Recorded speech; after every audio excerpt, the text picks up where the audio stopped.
ॐ श्री परमात्मने नमः। ईश्वरो गुरुरात्मेति मूर्तिभेदविभागिने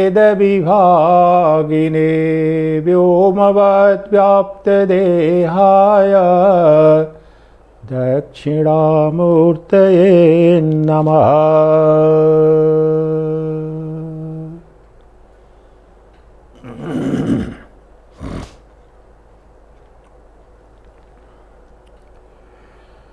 प्रिय दिव्यात्मन,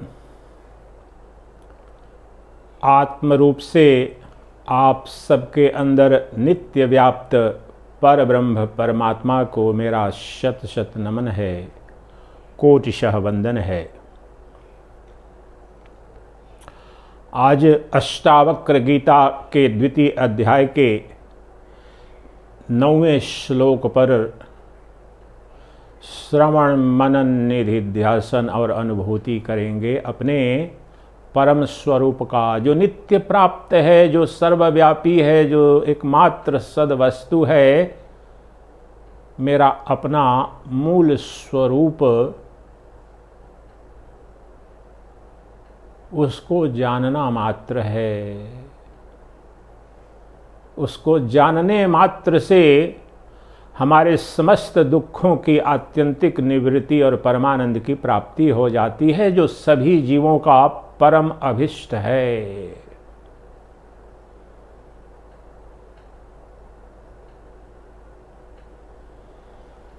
पिछले 4-5 प्रवचनों में, अर्थात जो 4-5 श्लोक हैं, उसमें मिथिला नरेश जनक अपने उस अवर्णनीय अभूतपूर्व आश्चर्य से भरे अनुभूति की अभिव्यक्ति करने का प्रयास कर रहे हैं, जो अपने स्वरूप में प्रतिष्ठित होने, अपनी आत्मा का बोध हो जाने और आत्मानंद का रसपान करने के पश्चात जो अवर्णनीय आश्चर्यों का जो आश्चर्य है, उसकी अभिव्यक्ति कर रहे हैं। और इन सब में जो मूल बात बताने समझाने का प्रयास कर रहे हैं, वह यह है कि मैं अपने मूल स्वरूप में, मेरी आत्यंतिक जो सत्ता है, मेरा जो परम परिचय है, उस रूप में एकमात्र सद वस्तु हूं, एकमात्र अस्तित्व हूं। फिर ये जगत क्या है? मैं एकमात्र सदवस्तु हूं, और ये जो मुझसे भिन्न, मुझसे बाहर, मुझसे परे यह जो द्वैत जगत दिख रहा है, भासित हो रहा है, ये सब कुछ मेरे एक अद्वितीय चैतन्य सत्ता में ही कल्पित है। ये कल्पना मात्र है, यह स्वप्नवत है। मैं इस अनंत जगत का अधिष्ठान हूं, आधार हूं, एकमात्र सदवस्तु हूं, और मुझ में ही, मेरे अधिष्ठान पर ही ये अनंत ब्रह्मांड कल्पना मात्र है। मुझसे परे, मुझसे बाहर, मुझसे अतिरिक्त जगत, जीव या सृष्टि या ब्रह्म भी, मुझसे परे ब्रह्म, ईश्वर, देव, दानव, जगत, इष्ट कुछ भी नहीं है। मैं एकमात्र सदवस्तु हूं। मैं एकमात्र शाश्वत, सनातन, अविकारी तत्व हूं, पदार्थ हूं, द्रव्य हूं। और मैं मूल रूप में चैतन्य सत्ता मात्र हूं। और मेरी चैतन्य सत्ता का किसी भी काल में, किसी देश में कभी भी कोई उसमें विकार हुआ नहीं, अर्थात उसमें परिवर्तन आया ही नहीं। मुझ उस परम चैतन्य सत्ता में तो किसी भी प्रकार के विकार की कतई कभी भी कोई संभावना है ही नहीं। तो फिर ये जगत क्या है? अज्ञान के कारण, अविद्या के कारण, माया के प्रभाव के कारण ये अनंत जगत स्वप्नवत मुझ में ही, मुझ पर ही कल्पना मात्र है। मुझ में कोई विकार आया नहीं, मैं परिवर्तित हुआ नहीं। जिस प्रकार से मिट्टी से बने जो बर्तन हैं, तो मिट्टी में तो थोड़ा विकार आता है और नाम रूप उस पर आरोपित होता है। जो मिट्टी है, जो निर्गुण निराकार है, वह मिट्टी ही अगर दिया बनती है, कलश बनती है, मठ बनती है, ईंट बनती है, सकोरा बनती है, मिट्टी के जो कुछ भी बनता है, तो मिट्टी तो वहाँ परिवर्तित सी तो दिखती है ना। सद वस्तु के रूप में तो रहती है, अधिष्ठान के रूप में, लेकिन नाम रूप जुड़ जाने से परिवर्तन तो क्षणिक तो आया है वहां पर। तो क्या इसी प्रकार से मुझ जीव में या मेरे उस अपने परम स्वरूप में कोई परिवर्तन आया है क्या? मेरे चैतन्य तत्व में नहीं। वो उदाहरण के लिए तो ठीक है, समझने के लिए, मिट्टी में तो परिवर्तन आया है, विकारी परिवर्तन आया है, लेकिन मुझ में, मेरे चैतन्य तत्व में, वास्तव में क्या मेरे चैतन्य तत्व से ये संसार उत्पन्न हुआ है क्या? ये जगत बना है क्या जो मुझसे दिख रहा है भिन्न? ये द्वैत जगत, ये सूर्य लोक, अनंत लोक कुछ बने हैं क्या? वास्तव में मुझसे भिन्न कोई सत्ता इस जगत की कोई हुई है? नहीं, कभी भी नहीं। इसके लिए अपने स्वप्न की अवस्था का विश्लेषण करो। जिस समय स्वप्न दृष्टा स्वप्न देखता है, स्वप्न का आभास होता है, स्वप्न जगत की प्रतीति होती है, उस वक्त वह अपने बिस्तर पर अपने शरीर से बाहर कहीं गया है क्या? उसका कहीं स्वप्न जगत में किसी वस्तु के रूप में वह परिणत हुआ है क्या? उसका मन हुआ है क्या परिणत, या वास्तव में चैतन्य सत्ता ही उसमें कोई विकार आया है? नहीं, मात्र कल्पना है। कल्पना अर्थात झूठ, मेरे गुरुदेव बोल देते। माया अर्थात मिथ्या, माया अर्थात झूठ, माया अर्थात कल्पना। इसलिए मैं सच्चिदानंद स्वरूप, जो मेरा मूल स्वरूप है, उस रूप में सदा वैसे ही हूं। मुझ में कोई विकार कभी भी आया नहीं, आ नहीं सकता। मैं कभी भी जीव बना नहीं, मैं कभी भी जगत बना नहीं, लेकिन अज्ञान के कारण, माया के कारण, अविद्या के कारण ये सब कुछ, ये अनंत जगत मुझ में कल्पना मात्र है, स्वप्नवत कल्पित है। हम सबके जीवन में स्वप्न की भी अनुभूति है, कल्पना की भी अनुभूति है। दिवा स्वप्न भी देखते हैं, कल्पना करने लगते हैं। उसी प्रकार से मैं अपने सच्चिदानंद स्वरूप को बिना खोए, बिना उसमें कोई परिवर्तन आए, मैं ज्यों का त्यों वैसे ही बना हुआ हूं। फिर भी अज्ञान के कारण, अज्ञान किसका? अपने मूल स्वरूप के अज्ञान के कारण, विस्मृति के कारण मुझ में ही ये अनंत नाम रूपात्मक जगत कल्पना मात्र है, स्वप्नवत है। मुझसे भिन्न किसी जगत की कोई सत्ता नहीं। मैं ही ये अनंत जगत के रूप में भास रहा हूं, प्रतिबिंबित हो रहा हूं।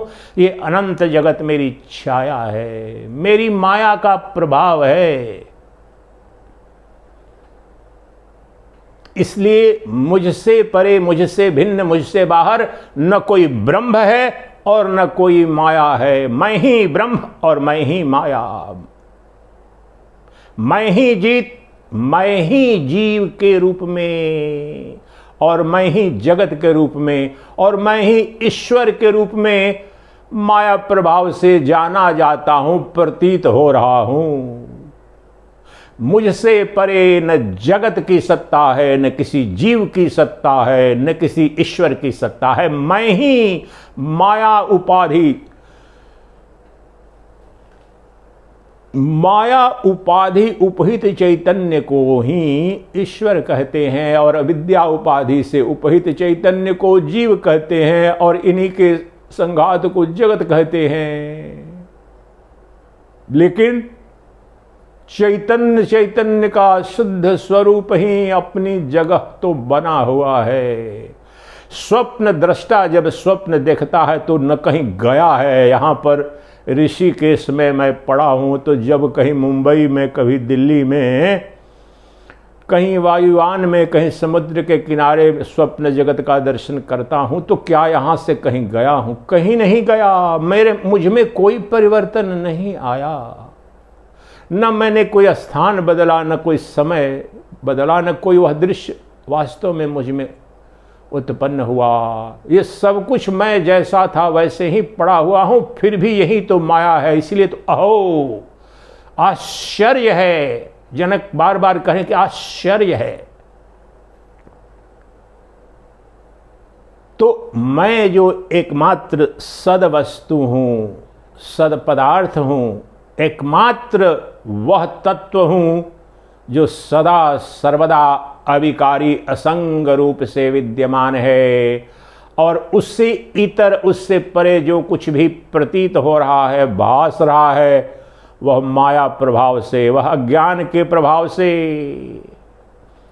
तो आइए इसका विधिवत वैज्ञानिक रूप से विश्लेषण प्रारंभ करते हैं अष्टावक्र गीता के द्वितीय अध्याय के 9वें श्लोक के आधार पर। और आज इसकी जो 2-3 गुत्थियां हैं, माया क्या है, माया को नग्न कर देंगे आज आपके सामने। बिल्कुल इतना स्पष्ट दिखेगी माया, और माया की निवृत्ति भी होगी। और माया की निवृत्ति के बाद आप दिखाना कि जगत कहाँ है, जीव कहाँ है, ईश्वर कहाँ है तुम्हारे से परे।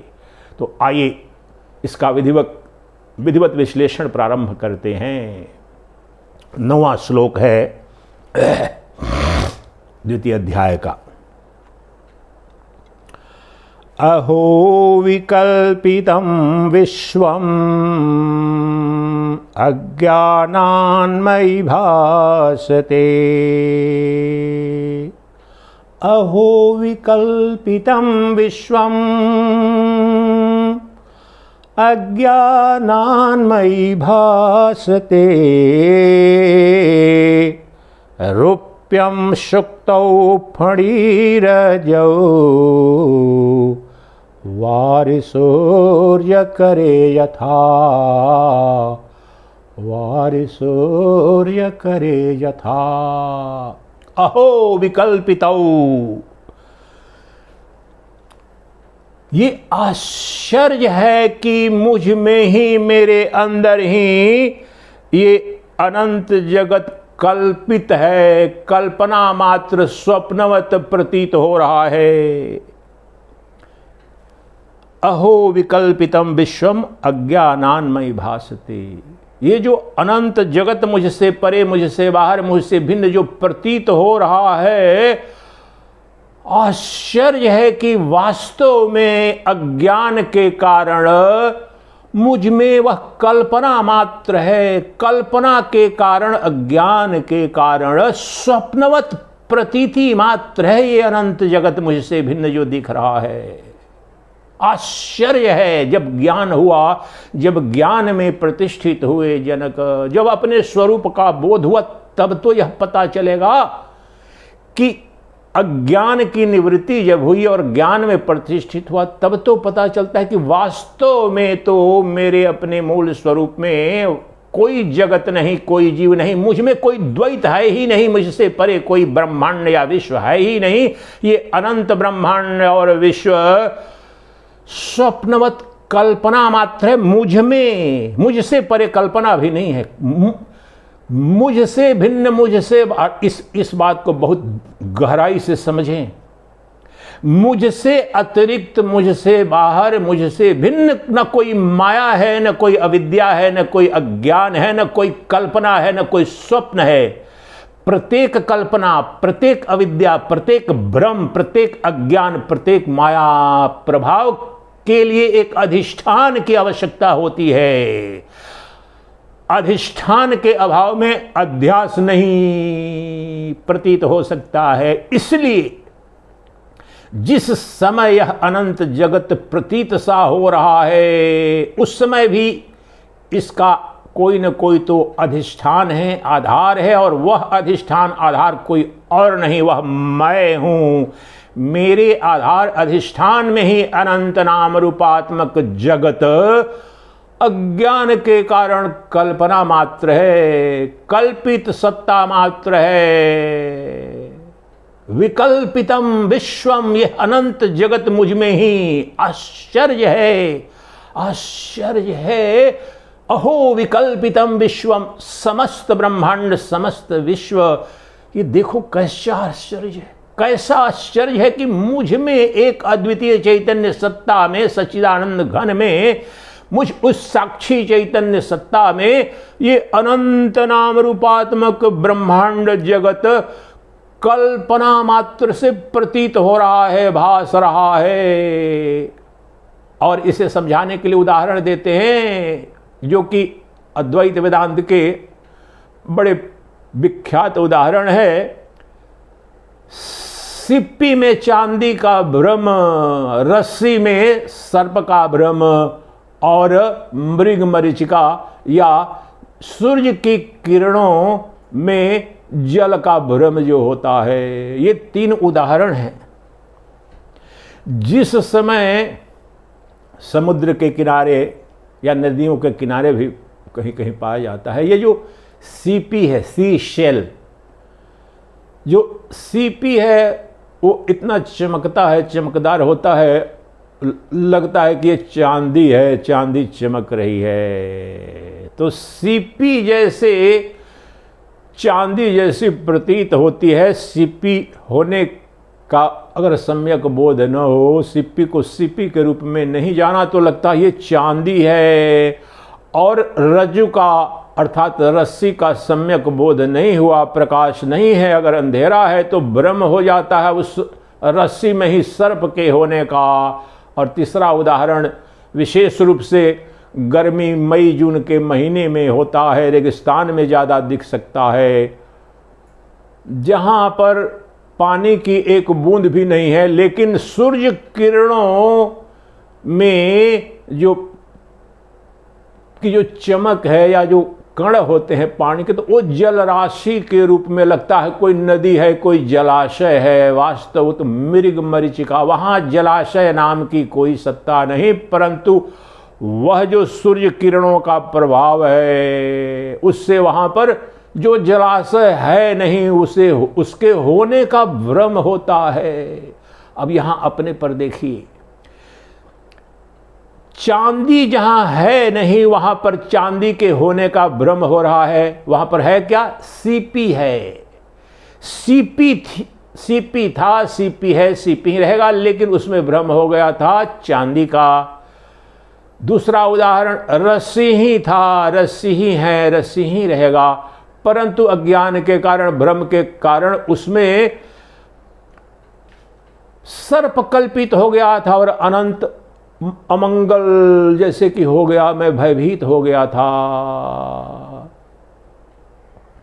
और तीसरा उदाहरण, जिस रेगिस्तान में चिलचिलाती धूप में सूर्य किरणों के प्रभाव से जो उसके वाटर के एटम होते हैं, जल के कण होते हैं सूर्य किरणों में, वो जलाशय के रूप में लगता है। और जो कोई प्यासा रहता है, जाता है, मृग भाग रहा है, उस जलाशय उसे लग रहा है, भाग रहा है, तो मृग मरीचिका जहाँ जाता है वहाँ जलाशय है नहीं। तो जहाँ जलाशय है नहीं, वहाँ जलाशय के होने का भ्रम, जहाँ चांदी है नहीं, वहाँ चांदी के होने का भ्रम, जहाँ सर्प है नहीं, वहाँ रस्सी में सर्प के होने का भ्रम हो गया है।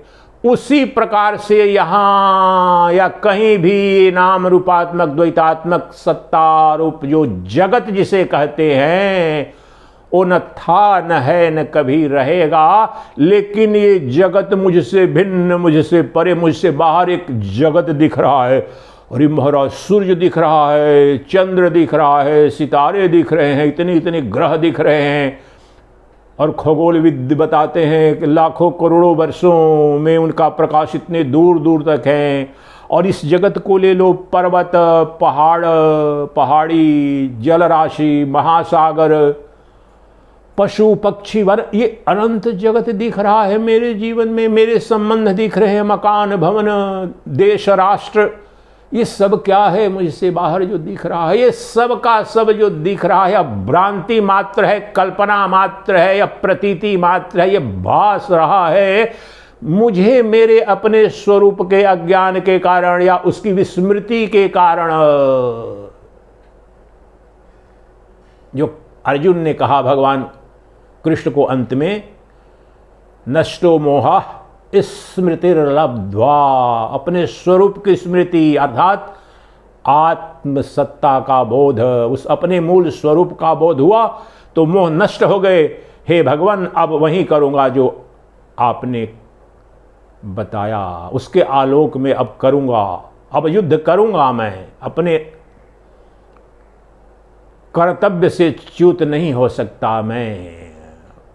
तो अज्ञान के कारण कोई पितामह दिख रहा है, पितामह जिन्होंने बचपन में अपनी गोद में खिलाया, कोई गुरु द्रोण है, कोई कृपाचार्य हैं जिनकी कृपा से मैं इतना शिष्ट धनुर्धर बना, और हमारी खानदान है, हमारा राजघराना है, हम कौरव हैं, हम पांडव हैं, ये हमारे बंधु बांधव हैं, और ये मर जाएंगे, नष्ट हो जाएंगे। सब मोह अज्ञान के कारण मोहित हुआ अर्जुन वहां पर, जब उसके स्वरूप का जगत ही नष्ट हुआ। पहले बाद में जो महाभारत हुआ, महाभारत में जो विनाश हुआ, सर्वनाश हुआ, कौरवों का तो सर्वनाश हुआ, पांडवों की ओर से भी बहुत लोग मारे गए। पहला विश्व युद्ध था मानव इतिहास का, वास्तव में तो वह नगण्य घटना है। महाभारत का जो युद्ध हुआ वह तो नगण्य घटना है। वास्तव में उस युद्ध के प्रारंभ होने के पहले ही कृष्ण ने अर्जुन के संसार को नष्ट कर दिया। ये तत्व है श्रीमद् भगवद गीता का और महाभारत का। यह तत्व देखो, वहां पर तत्व का दर्शन करो। वह मरने मारने की घटना जो युद्ध के रूप में कौरव पांडव के रूप में घट रही है, वह तो फुटनोट है, हास्य की कोई बात है। घटना जो वास्तविक घटी समस्त संसार को नष्ट कर दिया। यह जो कल्पित यह जगत है, जो संबंधों का संसार है, मेरे परिजन, मेरे माता पिता कौरव हैं, पांडव हैं, मेरा देश है, मेरा राज परिवार है, भाई है, बंधु बांधव है, इन पूज्य जनों की हत्या का मैं पाप नहीं ले सकता, ये मैं सहन नहीं कर सकता। मैं भिखारी भिख मांग करके जीवन यापन कर लूंगा हे कृष्ण, मैं लेकिन इनके विरुद्ध अस्त्र शस्त्र नहीं उठाऊंगा, इनकी हत्या नहीं करूंगा। मेरे कुल की स्त्रियां उल्टा हो जाएंगी, वर्ण संकर हो जाएंगी। ये सब के सब उसे जो एक आम व्यवहार में किसी व्यक्ति को इस व्यवहारिक जगत के धर्म अधर्म का बोध है, वास्तव में वह सब का सब मोह और अज्ञान में है। तो उस संसार को नष्ट कर दिया। वास्तव में युद्ध तो एक कथानक है, कल्पना मात्र है। उसके पहले ही जो तात्विक घटना घटी तो उस समस्त सृष्टि का ही सर्वनाश कर दिया। जिस सृष्टि के लिए पश्चाताप कर रहा था, जिस शत्रु से भयभीत हो रहा था और जिस परिजनों के मरने बिछुड़ने दुखी होने से वह बड़ा दुखी हो रहा था, कातर हो रहा था अर्जुन, तो उसके उस संसार को ही नष्ट कर दिया जो उससे परे था, उससे बाहर था, उससे भिन्न था। उसी के लिए तो रोग, समस्त शोक, समस्त मोह तो उस जिस द्वैत जगत का जो कल्पना मात्र था उसका नाश किया। यही तो श्रीमद् भगवत गीता है। जब नाश उस जगत का हो गया, और कैसे हुआ? अपने अज्ञान का जब विलय हुआ, तभी तो बोला अर्जुन ने, नष्टो मोह स्मृतिर्लब्ध्वा। मोह अर्थात अज्ञान की निवृत्ति हो गई। ये नाम रूपात्मक जगत में मेरे सत्यता का जो भ्रम था वह नष्ट हो गया। और वह नष्ट हुआ तो क्या हुआ, किसकी स्मृति आई? वही तो निर्विकल्प समाधि है, वही तो ब्रह्मनिष्ठा है। अपने सदा मैं जो था, क्या था और क्या हूं और क्या, सतचित आनंद मेरा स्वरूप है। स्मृति लब्ध्वा, किसकी स्मृति आई? वहां श्लोक में नहीं मिलेगा आपको, इसका तत्व समझिए।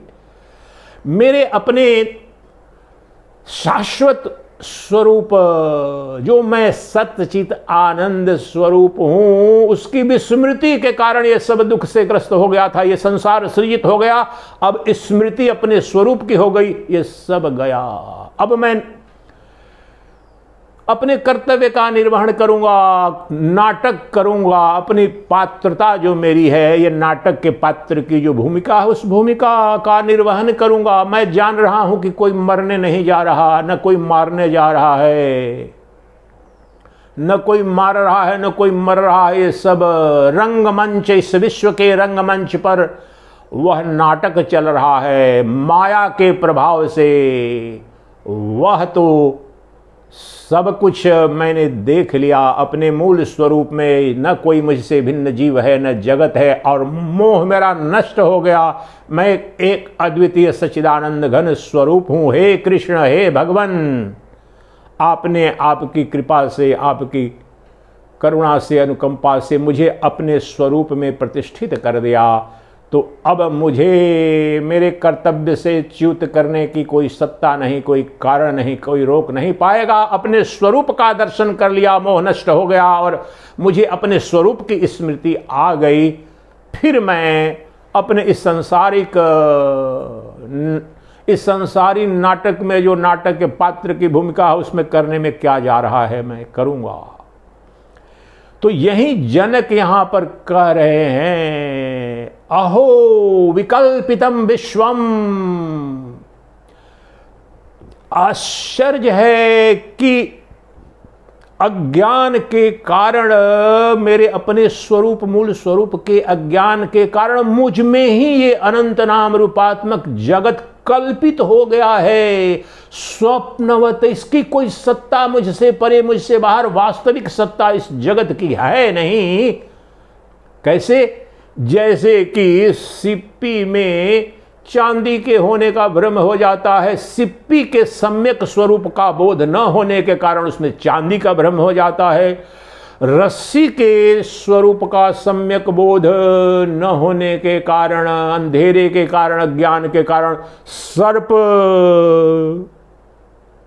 सर्प होने का भ्रम और भय से ग्रस्त हो गए। और ये संसार भी सर्प है। संसार शाश्वतम दुखालयम, जो भयभीत हो रहे हैं सुबह से शाम तक, ये संसार सर्प मेरे अपने स्वरूप के अज्ञान के कारण उत्पन्न हो गया है। सुबह से शाम तक किसी के पीछे भाग रहे हैं और किसी से पीछा छुड़ाकर भाग रहे हैं, किसी हे से पीछा छुड़ा रहे हैं, किसी प्रे के पीछे प्रेतवत भाग रहे हैं। ये सब का सब वहीं ये संसार सर्प कल्पित हो गया है। मैंने मान रखा है ये मुझसे परे कोई जगत है, मेरा कोई शत्रु है। शत्रु जितनी बड़ी कल्पना है, मित्र भी उतनी ही बड़ी कल्पना है। मेरी पत्नी, मेरा पति, मेरे माता पिता, मेरी संतान, मेरे बंधु बांधव, मेरे जाति, मेरा राष्ट्र, मेरा देश, मेरा विश्व, मेरे स्वजन, मेरे परिजन, ये सब के सब अज्ञान में कल्पित है।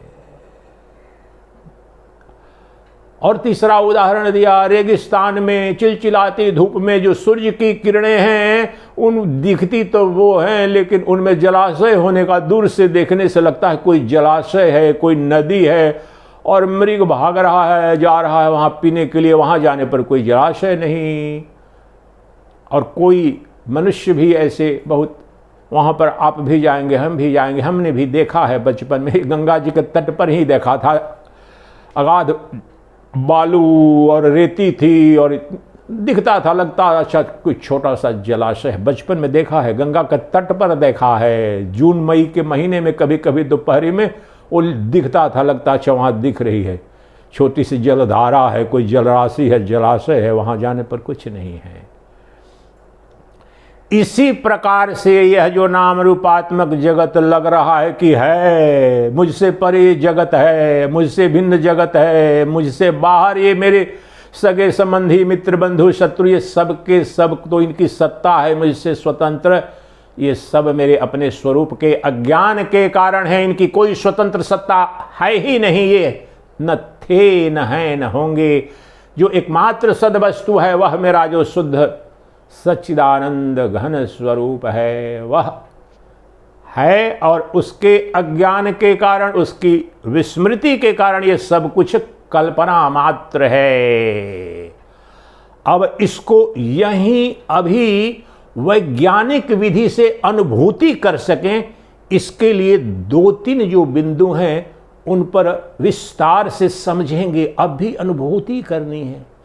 प्रवचन के लिए नहीं है, प्रवचन इसलिए नहीं है कि मैं बोलूं आप देखें और यूट्यूब पर कितने हजार देखें, नहीं, ये प्रयोजन नहीं है। हमारे जो वह परम वैभव है, जो मेरा आत्यंतिक परिचय है, जो मेरा परम स्वरूप है, अगर उसका यहीं और अभी अनुभूति उसकी नहीं हुई तो ये निष्फल गया। ये इसके गहराई में समझें कि हमारी यात्रा तो उस तत्व को जानने, किस तत्व को, वह जो मेरा मूल स्वरूप जो सच्चिदानंद घन स्वरूप है, एकमात्र सद वस्तु है, वह देश काल वस्तु अपरिच्छिन्न है, न देश से बाधित है, न काल से बाधित है, न वस्तु में सीमित है। इसलिए मुझ में ही मैं एक सद वस्तु हूं, मुझसे इतर, मुझसे परे, मुझसे बाहर ये जो नाम रूपात्मक जगत जो देख रहा है मुझ में ही कल्पित है, मेरे अंदर ही वह प्रतीति मात्र है। इसकी अनुभूति करना है, यहीं और अभी करना है। और इसके लिए 2-3 बातों को बड़ा स्पष्ट रूप से वैज्ञानिक तरीके से, इसमें मान्यता का कोई स्थान नहीं है, लेकिन कुशाग्र बुद्धि से, खुली बुद्धि से अगर अपनी बुद्धि का प्रयोग करें, विवेक शक्ति का प्रयोग करें, तो अभी आपको दिख जाएगा। और मैं प्रयास करने जा रहा हूं। ये जो माया या अज्ञान या विद्या जो शब्द हैं, ये एब्स्ट्रैक्ट शब्द जैसे लगते हैं कि माया के प्रभाव से दिख रहा है ये जगत, ये ज्ञान के कारण दिख रहा है जगत, ये अविद्या के प्रभाव से जगत दिख रहा है, मैं तो ब्रह्म हूं। वास्तव में अनुभूति नहीं हो पाती है। तो आज ये जो एब्स्ट्रैक्ट टर्म्स हैं इनको आपके समक्ष नग्न कर दूंगा, और तत्व के रूप में, पदार्थ के रूप में, वस्तु के रूप में अभी उसको देख पाएंगे। जगत गुरु आदि शंकराचार्य महाभाग ने बड़े स्पष्ट शब्दों में कहा है कि जिसे अविद्या कहते हो, जिसे ज्ञान कहते हो, जिसे माया और अन्य अन्य नामों से कहते हो, यह मेरे जीवन में, मनुष्य के जीवन में वह माया, वह अविद्या, वह अज्ञान किस रूप में है, कैसे वह क्रीड़ा कर रही है, कैसी उसकी लीला चल रही है, वह कोई और नहीं, तुम्हारे लिए, हमारे लिए वह अविद्या, वह अज्ञान, वह माया कुछ और नहीं बल्कि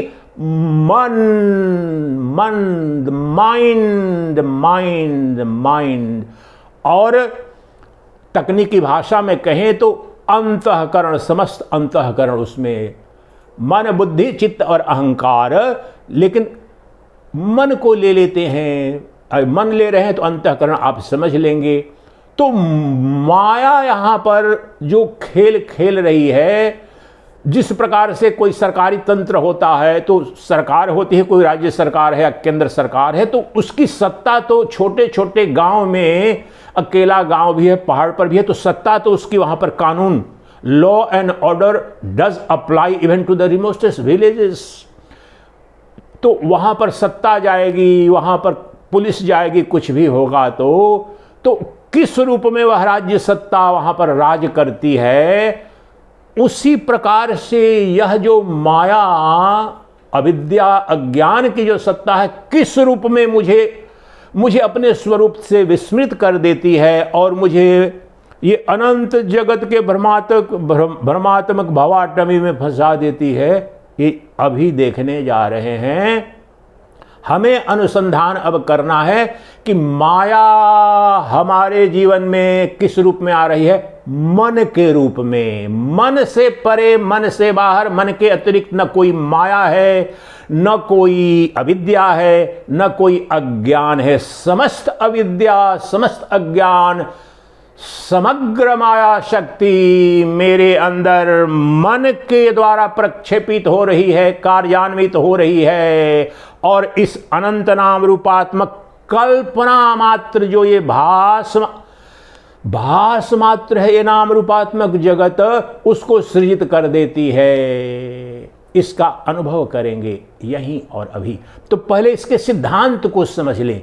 तो कहना ये चाह रहे हैं कि क्या ये माया यहां पर हम सब के जीवन में मन के रूप में अभिव्यक्त हो रही है, सक्रिय हो रही है, मुझे अपने मूल स्वरूप से विस्मृत कर देती है, उसे छुपा देती है और किसी काल्पनिक परिचय, किसी काल्पनिक जगत का भ्रम पैदा कर देती है। स्वप्नवत कहीं पर संसार सर्प सृजित कर देती है।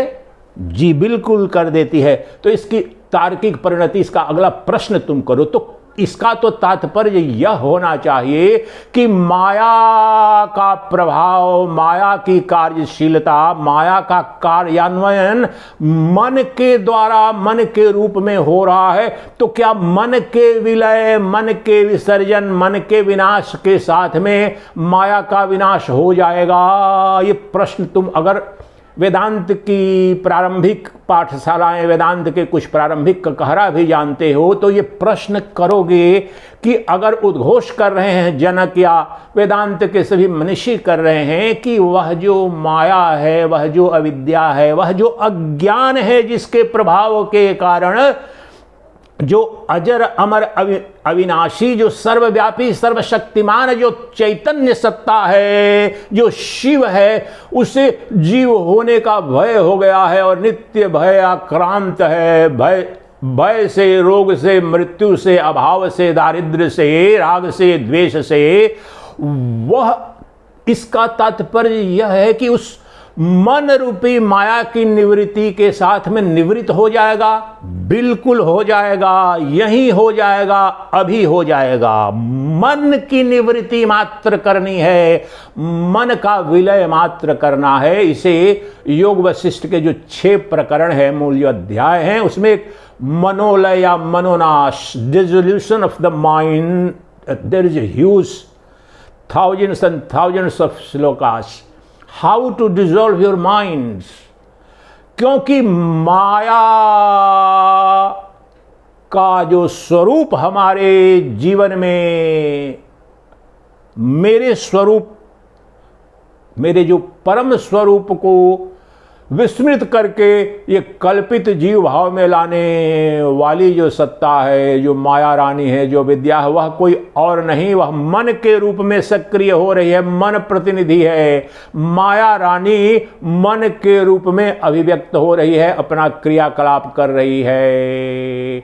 इसलिए तो जो दूसरी निष्पत्ति है कि मन के विलय के साथ में ये संसार नष्ट हो जाएगा, बिल्कुल नष्ट हो जाएगा, अभी और यहीं हो जाएगा, और यहीं होता है। और मनोनाश के साथ में संसार का नाश, क्योंकि ये संसार स्वतंत्र रूप से है ही नहीं, ये मनोविलास है, मनोप्रकाश का विलास मात्र है। और मनोप्रकाश का अधिष्ठान क्या है? चैतन्य प्रकाश। चैतन्य प्रकाश अर्थात मैं इस अनंत ब्रह्मांड का जब कह रहा हूं कि मैं अपने निर्गुण निराकार स्वरूप में एक अद्वितीय चैतन्य सत्ता के रूप में इस ब्रह्मांड का अधिष्ठान हूं, तो मैं जो चैतन्य प्रकाश हूं वह तो स्वयंभू स्वतंत्र सत्ता हूं और एक रस हूं। देश काल वस्तु और अनंत जगत उसमें कल्पित हैं और सब के सब मुझ में कल्पित हैं, अधिष्ठित हैं। लेकिन मैं किसी पर आश्रित नहीं हूं, मैं स्वयंभू सत्य हूं, मैं शाश्वत तत्व हूं, मैं देश काल वस्तु अपरिच्छिन्न सत्ता हूं। मुझसे परे कोई शक्ति नहीं, कोई सत्ता नहीं मेरी सत्ता को सीमित कर सके। तो वह जो मेरा मैं है उसको ढकने वाला, वो जो माया का जो माया की दो शक्तियां हैं, आवरण शक्ति और विक्षेप शक्ति, the veiling power and the projecting power of the maya, the illusory entity. तो पहला कार्य माया, अब यहां पर अब माया शब्द हटा देते हैं। माया एब्स्ट्रैक्ट शब्द है, अज्ञान एब्स्ट्रैक्ट शब्द है, अविद्या एब्स्ट्रैक्ट शब्द।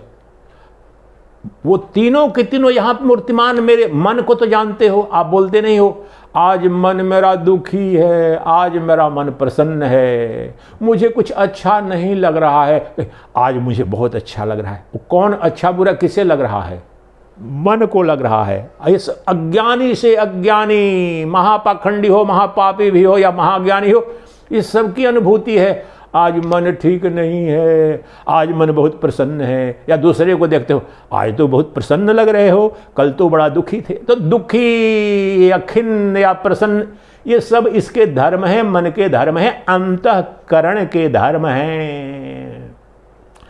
तो वह जो मन है जो नित्य भय से ग्रस्त हो रहा है, कहीं रोगी ना हो जाऊं, कहीं मर ना जाऊं, कहीं मेरी प्रेसी या प्रियतम या सगे संबंधी मुझसे बिछड़ न जाएं, कहीं शत्रु मुझ पर आक्रमण न कर दे, मेरा नाश, ये सब के सब किसके द्वारा कल्पित है? ये सब अंतःकरण, जो शत्रु है ही नहीं, जो मित्र बंधु बांधव है ही नहीं, जो जगत है ही नहीं, सबको कल्पित करके, जैसे स्वप्न में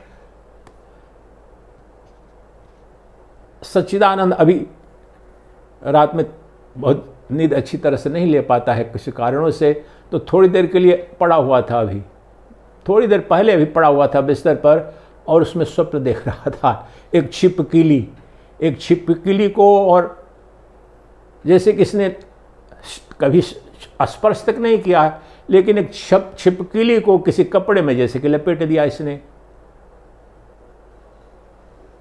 और ऐसा लग रहा था अच्छा छिपकली वहाँ पर, छिपकली जैसे स्पर्श करने की कोशिश कर रही, तो अंदर से ये लग रहा है कहीं ये विषैली है। स्वप्न अभी घटित हुआ है, 2 घंटा पहले घटित हुआ है।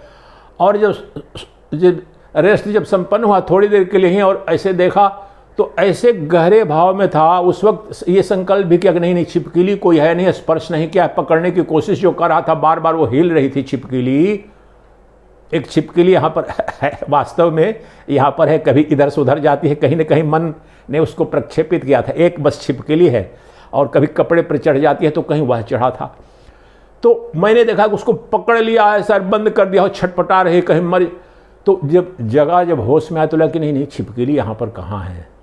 तो उस वक्त भी लेकिन मुझे अपराध बोध हुआ कि मैंने तो कभी किसी जीव की हिंसा नहीं की, कुछ नहीं की, लेकिन शायद उसको मैं दम घोट रहा था या मारने की, या लग रहा था कि मर जाएगी, या कपड़े से बांध दिया था और जी रही थी। तो उस वक्त बिल्कुल बेहोशी जैसी स्थिति थी। उस समय भी मंत्र कुछ पढ़ा, नारायण नारायण नारायण। ये स्वप्न में भी ये पाप हुआ, स्वप्न में ये पाप हुआ था स्वप्न में पाप। तो ये भी उस वक्त भाव, पहले तो थोड़ी देर जगने के बाद भी लग रहा था नहीं स्वप्न नहीं, छिपकली कहीं है, वह आई हुई है। थोड़ी देर बाद नहीं ये तो स्वप्न था। और जब स्वप्न भी इतना गहरे भाव, स्वप्न में ही अपराध हो रहा था, उसकी निवृत्ति के लिए जैसे उसको मार देते कि क्या करते, और नारायण नारायण किया, वहाँ कोई छिपकली थी ही नहीं। उसकी मृत्यु या उसको घोटने या उसको भगाने का कुछ जो भी कर्म कर रहा था वो तो बहुत स्पष्ट नहीं होता है स्वप्न में, वहाँ कुछ था ही नहीं। तो किसके द्वारा सृजित वहाँ छिपकली हो गई थी, और छिपकलियों को भगाने या पकड़ने या मार जो कुछ भी क्रिया वहाँ पर घटित, उस सब मन का प्रक्षेपण था। मनोप्रकाश ही वह छिपकली बन गई थी, और छिपकली को पकड़ने और कपड़े में बांध देने या जो कुछ भी करने का सब कुछ मनोप्रकाश में, मैं वहां पर था, वह भी मनोप्रकाश, और वह स्वप्न दृश्य के रूप में छिपकली भी मैं ही तो था। कौन था मुझसे परे? उसी प्रकार से जो मनोदेव, मनोप्रकाश, जो वास्तव में मेरे चैतन्य प्रकाश से प्रकाशित हैं, उसमें कल्पित हैं, उस पर उसके द्वारा संचालित हैं, उनकी ऊर्जा वहां से आ रही है मेरे चैतन्य प्रकाश से, वह मनोप्रकाश ही ये अनंत नाम रूपात्मक जगत के रूप में अभिव्यक्त हो रहा है। इसको स्पष्ट समझने के लिए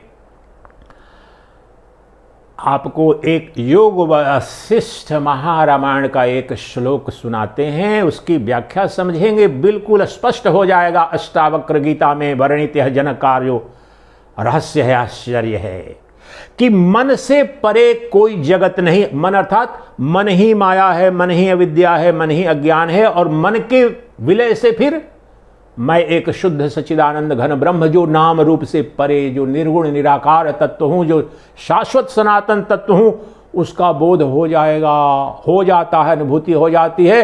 तो ये उद्घोष स्पष्ट कर रहे हैं। योग वासिष्ठ महारामायण का वह श्लोक सुने और यही अनुभूति हो जाएगी कि मनोनाश, मनोलय, जो मनोलय मनोनाश जो वहां पर जो अध्याय है उसका सारांश है उसमें कि मन द्वारा ही ये अनंत जगत या सृष्टि सृजित है, और मनोलय के साथ, मनोनाश या मनोशमन के साथ में संपूर्ण सृष्टि का शमन हो जाता है। जो बचता है वह सच्चिदानंद घन ब्रह्म, एक अद्वितीय चैतन्य सत्ता ही बच जाती है।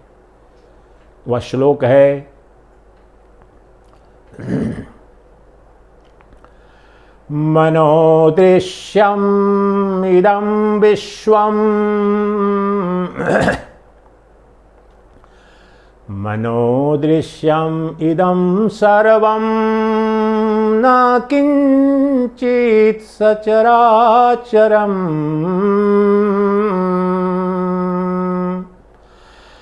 मनसो उन्मनी भावात्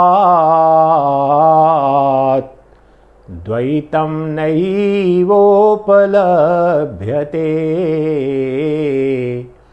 मनसो उन्मनी भावात् द्वैतं नैवोपलभ्यते।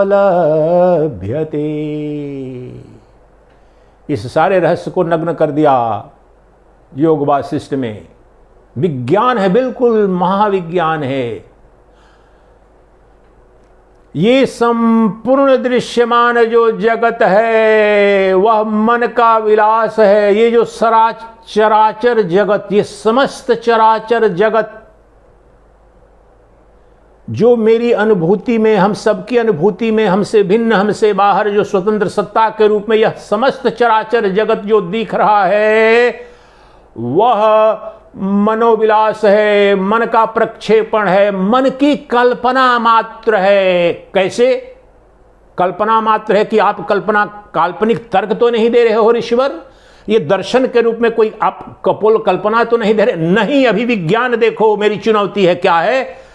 अभी मनोलय करो, मनोनाश करो, मन को शमन करके और दिखाओ मुझे सृष्टि में किसी को कभी भी इस जगत की सत्ता का मनोलय के पश्चात बोध हुआ है क्या? मनसो उन्मनी भावात् द्वैतम नैवोपलभ्यते। द मोमेंट यू ट्रांस मनसो उन्मनी, उन्मनी दशा, भगवान महावीर ने इस पर बड़ा, उन्मनी दशा पर बड़े उनके व्याख्यान हैं, बड़ा गहरा दर्शन है जैन धर्म में। लेकिन यहां विज्ञान है, यहां देखो अद्वैत वेदांत में मनसो उन्मनी भावात् द्वैतम नैवोपलभ्यते। द्वैत अर्थात जगत, द्वैत अर्थात यह समस्त संसार, सृष्टि, विश्व। तो ये समस्त जो द्वैत जगत अर्थात मुझसे भिन्न, मुझ दृष्टा साक्षी चैतन्य जो सच्चिदानंद घन स्वरूप, एक अद्वितीय निर्गुण निराकार स्वरूप हूं, इसमें द्वैत जगत मुझसे भिन्न, मुझसे बाहर जो जगत दिख रहा है वह उन्मनी दशा में दिखाओ तो मुझे। चुनौती है प्रत्येक जीव को।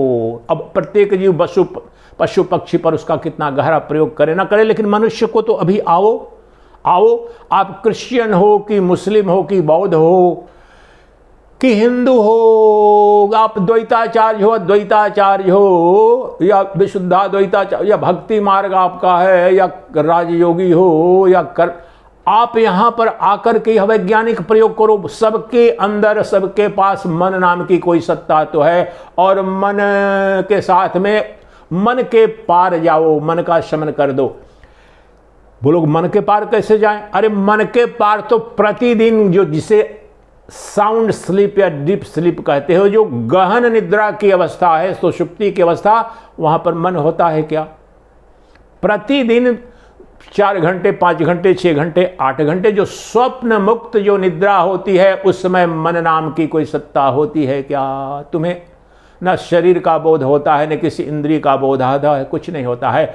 तो गहरी निद्रा की अवस्था में, बेहोशी की अवस्था में और समाधि की अवस्था में, इन तीनों अवस्थाओं में मन का विलय हो जाता है। मनोनाश, उन्मनी दशा, the state transcending the mind, the realm beyond the mind. अब आम मनुष्य के लिए मन से ही ये समस्त जगत बोध में आता है। मन से परे की तो अवस्था का हमने कोई अनुभव ही नहीं किया है। यही तो अज्ञान है। मन का शमन, और मन क्या है? There is nothing, no organ or faculty called mind other than infinite unceasing chain of mental modifications, thoughts. Unending chain of thoughts alone is called mind। जो अभी बार बार ये अभी चिंतन हो रहा है, ठीक है, अष्टावक्र गीता पर ये उद्बोधन हो रहा है, प्रवचन हो रहा है, लेकिन ये जो शब्द निकल रहे हैं और जो कुछ बताने का प्रयास हो रहा है, तो इसके पहले ये थॉट आ रहे हैं। द चेन ऑफ थॉट्स बन करके वाक्य बन रहा है, और सारे वाक्य बन करके किसी एक विषय वस्तु पर ये वक्तव्य बन रहा है, उद्बोधन बन रहा है अज्ञान की निवृत्ति के निमित्त। यहां अभी मन सक्रिय है, बुद्धि सक्रिय है, अंतःकरण सक्रिय है, और चारों इस वक्त जो उद्बोधन हो रहा है, प्रवचन हो रहा है और आप श्रवण करें, उस वक्त तो केवल मन ही, मन तो एक सिंबॉलिक वहां पर अंतःकरण समग्रता में मन, बुद्धि, चित्त और अहंकार, ये चारों का चारों सक्रिय जब हैं तभी यह जगत है। और उन्मनी दशा अर्थात अंतःकरण से परे जाओ, तो अंतःकरण से परे जाने के बाद क्या है? अंतःकरण का प्रकाशक, अंतःकरण का अधिष्ठान, अर्थात मन बुद्धि का जो प्रकाशक, जो साक्षी चैतन्य सत्ता है, वो मैं हूं, वह कोई और नहीं। अब बोलो, ये अगर बोलूं कि मन का प्रकाशक, बुद्धि का प्रकाशक, आम भाषा में वेदांत में उसे हृदय का प्रकाशक या हृदय अवस्थित तत्व बोलते हो, ये सब एब्स्ट्रैक्ट टर्म्स हैं। तुम्हें अभी जो समझ में आए और तुम्हारी अनुभूति में प्रतिदिन आता है, उस रूप में बता रहा हूं, और अनुभूति जब होगी तभी पता चलेगा। वह जिसे कहा जा रहा है कि मन से मन का विलय हो गया, विचारों का शमन हो गया, the chain of thoughts has come to a halt. विधिवत जो समाधि की, अब हमारे जो आत्मोद शिविर में भी जो कुछ प्राणायाम कराते हैं, कुछ क्रियाएं कराते हैं, उसके बाद ध्यान कराते हैं और समाधि में ले जाने का जो निधि ध्यासन कराते हैं, तो वहीं तो मन से बाहर जाने के पश्चात जो अनुभूति होती है, मन का जो प्रकाशक है अभी और यहीं, वही तो साक्षी चैतन्य है, वही तो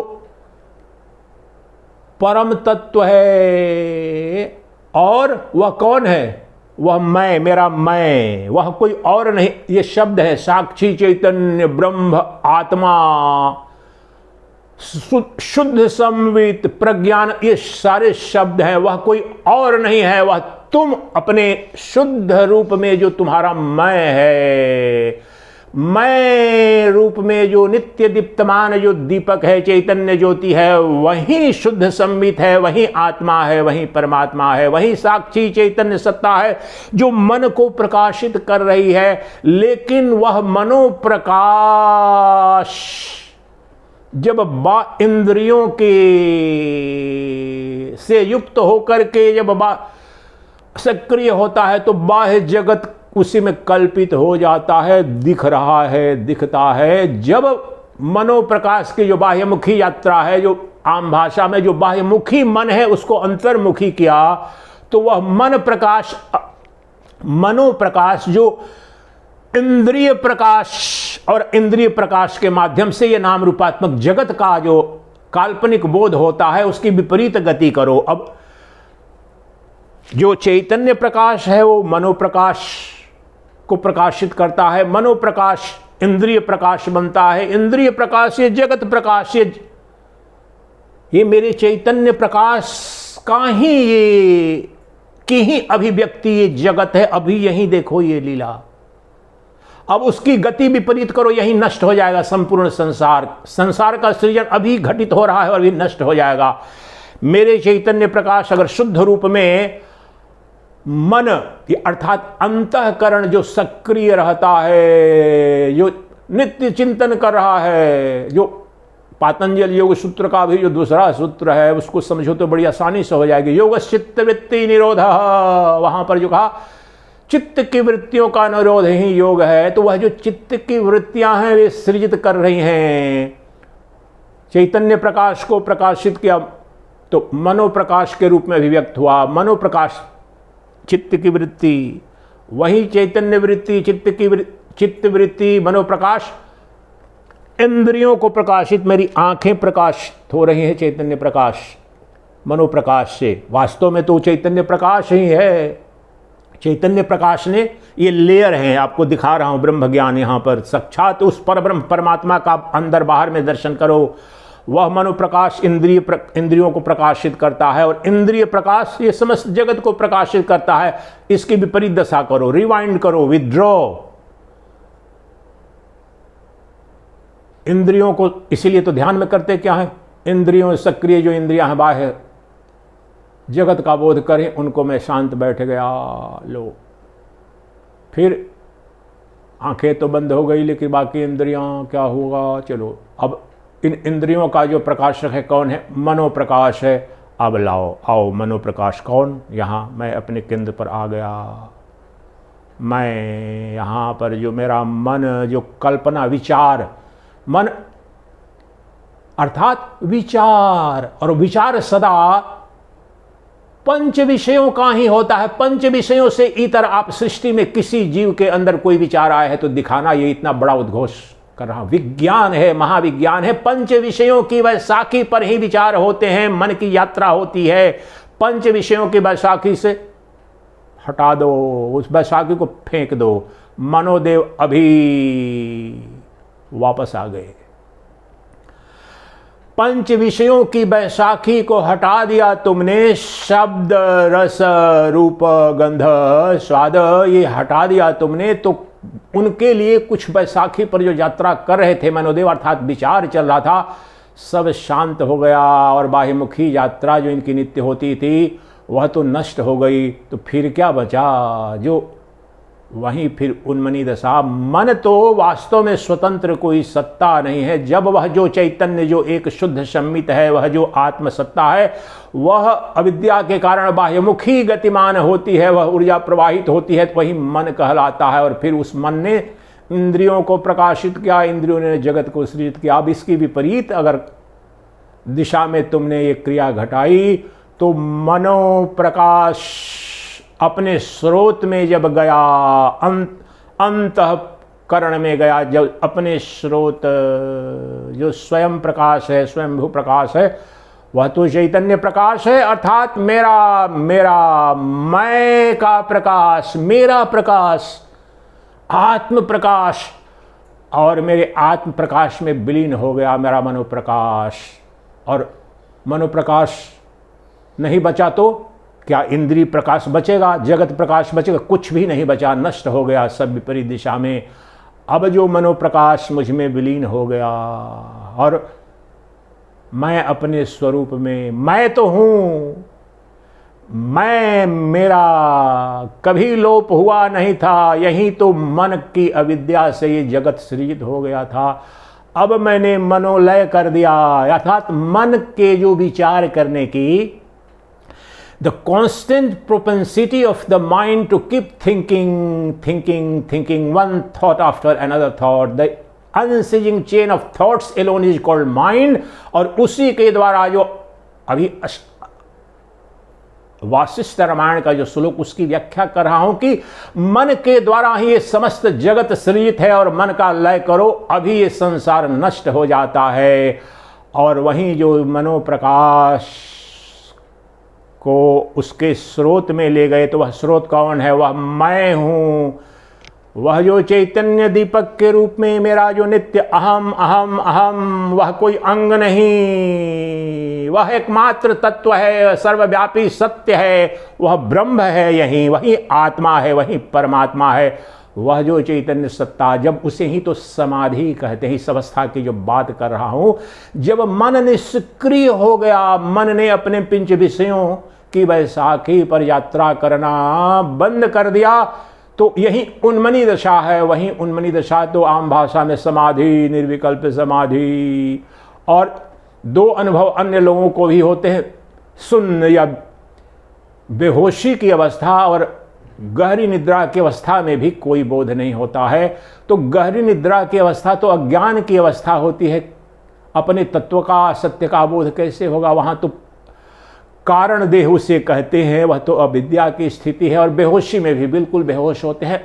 इन दोनों के अतिरिक्त अभी जो समाधि की अवस्था है, वहां पर अपने स्वरूप का, मन के कारण अपने स्वरूप से मैं विस्मृत हो गया था, और मन से मेरी दृष्टि, मन के द्वारा, विचारों के द्वारा और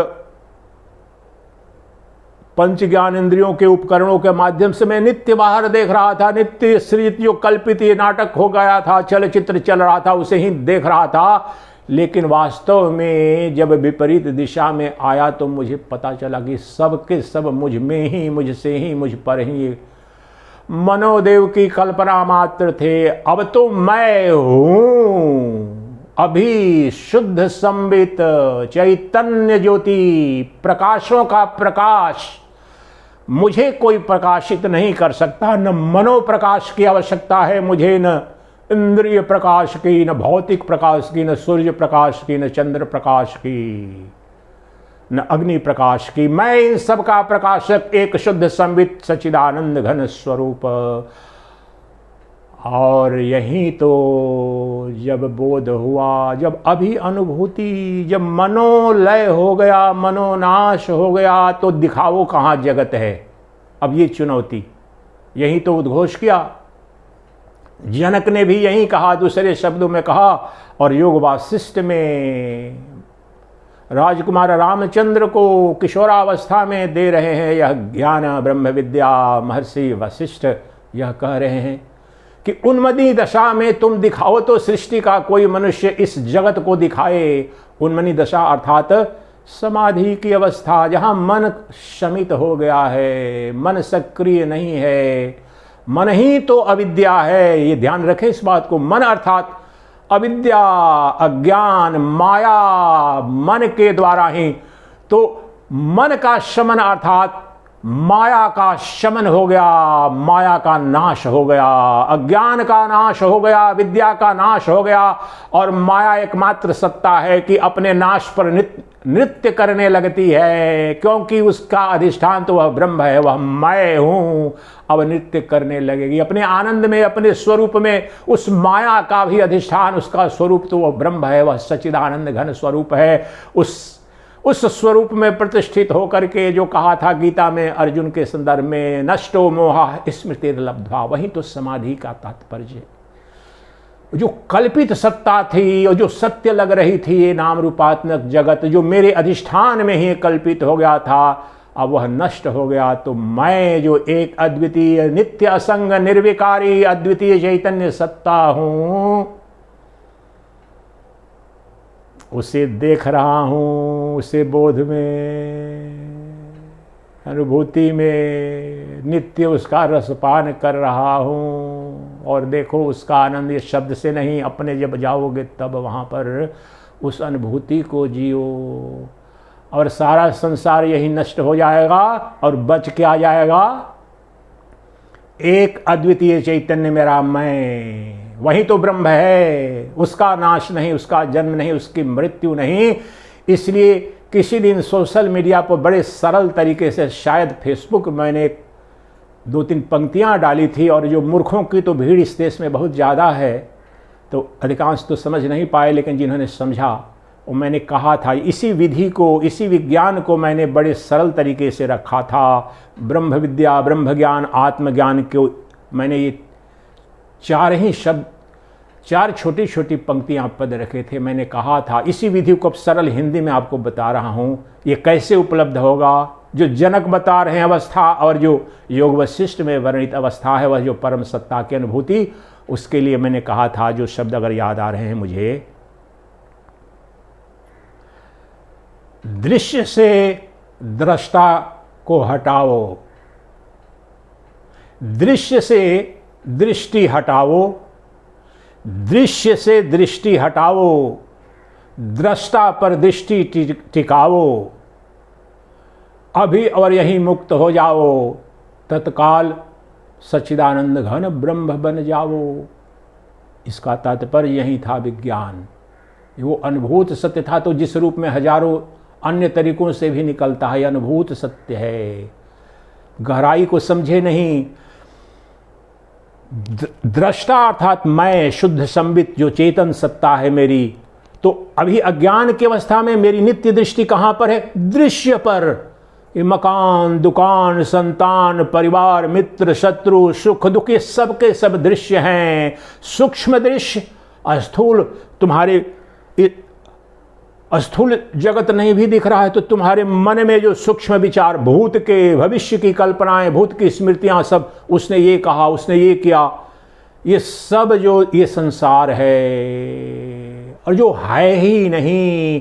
तो दृश्य पर तुम्हारी नित्य, तुम्हारी संपूर्ण ऊर्जा, दृश्य जो है ही नहीं, जो कल्पित है, जो माया मात्र है, उस पर अज्ञान की अवस्था में, अज्ञान के कारण तुम्हारी नित्य समग्र ऊर्जा दृश्य पर चिंतन कर रही है, दृश्य को देख रही है, दृश्य के संदर्भ में। दृश्य को पाना है, दृश्य को छोड़ना है, तो दृश्य से दृष्टि को हटाओ, दृष्टा पर टिकाओ। दृष्टा अर्थात मैं, मेरा जो साक्षी चैतन्य है, जो मेरे अंतःकरण का प्रकाशक, अभी और यहीं, जो मनोलय हो जाने के पश्चात अपने शुद्ध स्वरूप में, संबित स्वरूप में जो मेरा चैतन्य प्रकाश तो है, ये सृष्टि का विलय हो गया, मेरे समस्त संबंधों का विलय हो गया, ज्ञान की निवृत्ति हो गई, लेकिन मैं तो एकमात्र सदवस्तु हूं, सच्चिदानंद घन स्वरूप।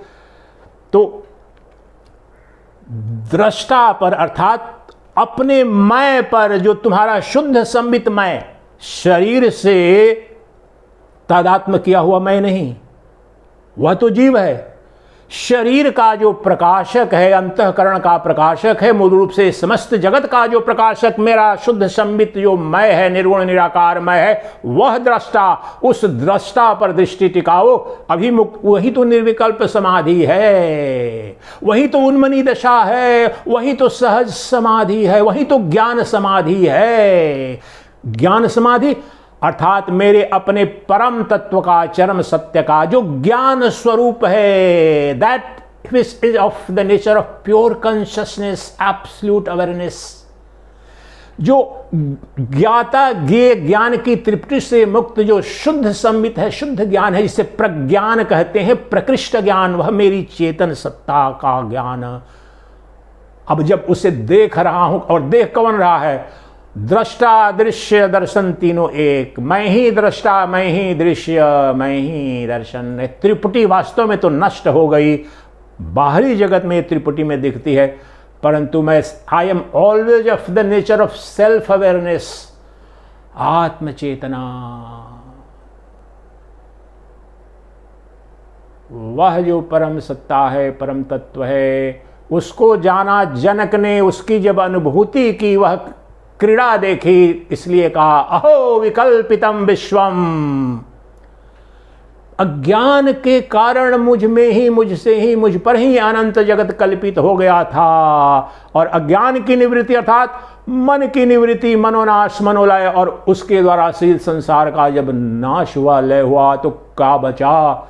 मैं बच गया। और मैं अर्थात शुद्ध संबित प्रज्ञान तत्व, आत्मचेतन तत्व, चैतन्य सत्ता जो एकमात्र शक्ति है, और मुझ एक अद्वितीय मैं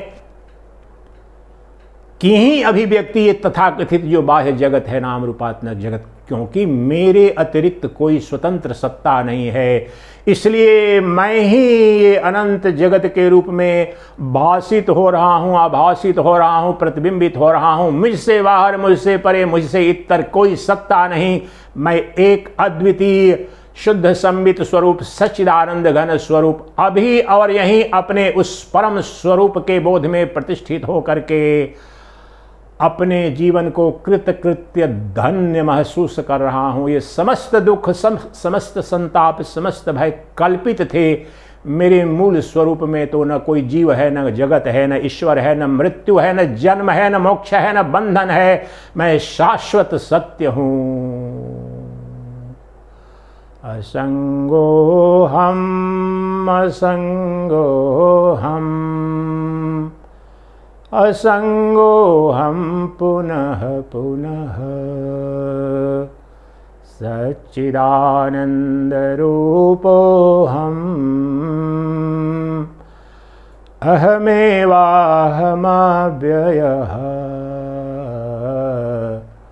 अहमेवाहमव्ययः।